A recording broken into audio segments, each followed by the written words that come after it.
আর free fire সৃষ্টি করা Garena company স্থাপিত হয় 2009 সালে। তাদের যাত্রা শুরু হয় সিঙ্গাপুর থেকে। গেরিনার মালিক হচ্ছে ফরেস্ট লি, যিনি একজন অনেক দক্ষ এবং ব্যবসাকে ভালো বোঝার একজন মানুষ। না হলে এই ফ্রি ফায়ার গেমটা হয়তো এতদিনে টিকে থাকতে পারতো না।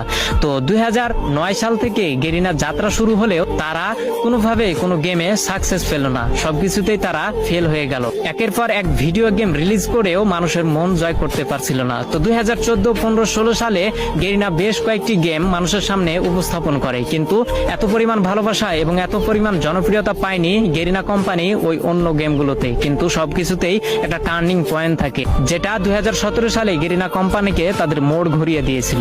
যেহেতু 2017 সালে শুধু পাবজি গেমটাই ব্যাটল রয়্যাল গেম ছিল এবং মানুষের মাঝে উৎপত্তি হয়েছিল একটা বিশেষ গেম হিসেবে, সেহেতু গেরিনা কোম্পানির মালিক ফরেস্ট লি ভাবলো কেননা মোবাইলের জন্য একটা ভালো গেম উপস্থাপন করা যাক বা মানুষের সামনে ছড়িয়ে ফেলা যাক, যার হাত ধরে কয়েকজন টিম নিয়ে এই গেমটাকে তৈরি করার কাজ শুরু করা হলো। 2017 সালে সর্বোচ্চ ব্যবহৃত গেম হচ্ছে পাবজি এবং সবার মাঝে জনপ্রিয়তা পায় পাবজি, কিন্তু কম্পিউটারের মাধ্যমে।